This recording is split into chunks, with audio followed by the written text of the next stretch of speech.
வணக்கம் நண்பர்களே. நீங்க டிஎன்பிஎஸ்சி எக்ஸாம்க்கு படிச்சிட்டு இருக்கீங்களா? அப்போ கண்டிப்பா இந்த விஷயம் உங்களுக்கு தான்.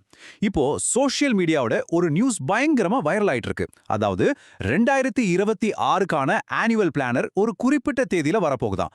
இது உண்மையா இல்ல வதந்தியா? வாங்க இத பத்தி கொஞ்சம் டீடைலா பார்க்கலாம்.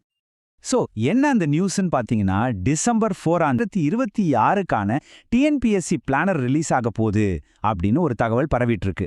இந்த ஒரு டேட் இப்போ ஆஸ்பிரண்ட்ஸ் மத்தியில ஒரு பெரிய எதிர்பார்ப்பையும் ஒரு பெரிய டிபேட்டையுமே கிளப்பி விட்டுருக்கு. இந்த நியூஸ் பரவன ஸ்பீட்ல நிறைய பேரு இது ஏதோ அஃபீஷியல் அனௌன்ஸ்மெண்ட் மாதிரியே நம்ப ஆரம்பிச்சிட்டாங்க. சரி, அப்போ இதுக்கு பின்னாடி இருக்கிற உண்மைதான் என்ன? இப்போ நம்ம எல்லார மனசுலயும் இருக்கிற ஒரே கேள்வி இதுதான். இந்த டிசம்பர் 4ங்கிறது ஒரு கன்ஃபார்மான நியூஸா இல்ல சும்மா ஒரு வதந்தியா? இதை தெரிஞ்சுக்கிறதுக்கு நம்ம முதல்ல டிஎன்பிஎஸ்சியோட பாஸ்ட் ரெக்கார்டை கொஞ்சம் பார்க்கணும். சரி, இந்த வதந்திக்கு ஏதாவது பேஸ் இருக்கான்னு பார்ப்போம். டிஎன்பிஎஸ்சி பொதுவா எப்போ அவங்களோட ஆனுவல் பிளானரை ரிலீஸ் பண்ணுவாங்க? அவங்களோட கடந்த கால ட்ரெண்டை பார்த்தாலே நமக்கு ஒரு ஐடியா கிடைக்கும் இல்லையா? வழக்கமா பாத்தீங்கன்னா டிஎன்பிஎஸ்சி அவங்களோட ஆனுவல் பிளானரை டிசம்பர் 10ஆம் தேதிக்குள்ள ரிலீஸ் பண்ணிடுவாங்க. இதுதான் அவங்க ஃபாலோ பண்ற பேட்டர்ன். ஆனா போன வருஷம் மட்டும் ஒரு எக்ஸெப்ஷன். அக்டோபர் மாசமே சீக்கிரமா ரிலீஸ் பண்ணிட்டாங்க. சோ இந்த பேட்டர்னை வச்சு பார்க்கும்போது இந்த வருஷமும் டிசம்பர் ஃபர்ஸ்ட் வீக்ல பிளானர் வரதுக்கு ரொம்பவே சான்ஸ் இருக்கு. இப்ப பாருங்க, ஒரு பக்கம் இந்த வதந்தி சொல்ற டிசம்பர் 4, இன்னொரு பக்கம் டிஎன்பிஎஸ்சியோட வழக்கமான டெட்லைன், அதாவது டிசம்பர் 10. இந்த ரெண்டு தேதியும் ரொம்ப பக்கத்துல இருக்கு இல்லையா?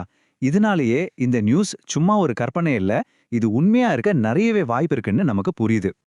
சரி, இந்த பாஸ்ட் டேட்டாவையும் இந்த நியூஸ் எப்படி லீக் ஆகுதுங்கிறதையும் வச்சு எக்ஸ்பர்ட்ஸ் என்ன கணிக்கிறாங்கன்னு பார்க்கலாமா? இங்கே தான் ஒரு இன்ட்ரெஸ்டிங்கான விஷயம் இருக்கு. டிஎன்பிஎஸ்சியை பொறுத்த வரைக்கும் அஃபீஷியல் அனௌன்ஸ்மெண்ட் வர்றதுக்கு முன்னாடியே இந்த மாதிரி தகவல்கள் வெளியே வர்றது சகஜம். அண்ட் அப்படி வர்ற நியூஸ் பெரும்பாலும் உண்மையா தான் ஆகியிருக்கு. இது எப்படி நடக்குதுன்னு நமக்கு தெரியாது, ஆனா இந்த தடவையும் அதே மாதிரியே நடக்க தான் வாய்ப்பு அதிகம். ஃபைனலாக என்ன சொல்ல வராங்கன்னா, டிசம்பர் 4ஆம் தேதிங்கிறது கன்ஃபார்மாக தெரியலனாலும் டிஎன்பிஎஸ்சியோட வழக்கப்படி டிசம்பர் 10ஆம் தேதிக்குள்ள நாம ஆனுவல் பிளானரை நிச்சயமா எதிர்பார்க்கலாம். இது மட்டும் உறுதி. சரி, இப்போ இந்த தகவல் எல்லாம் ஓகே.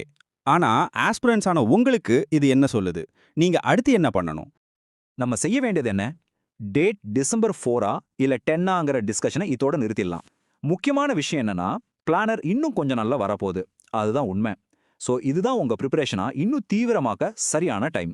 இனிமே தேவையில்லாம எதையும் யோசிக்காம முழுசா படிப்புல கான்சென்ட்ரேட் பண்ணுங்க. கடைசியா உங்ககிட்ட நான் கேட்குற கேள்வி ஒன்னே ஒன்று தான்.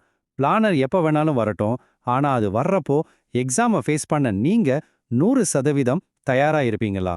உங்க பதில் ஆமாம்னு இருக்கணும். உங்க முயற்சிக்கு எங்களுடைய வாழ்த்துக்கள்.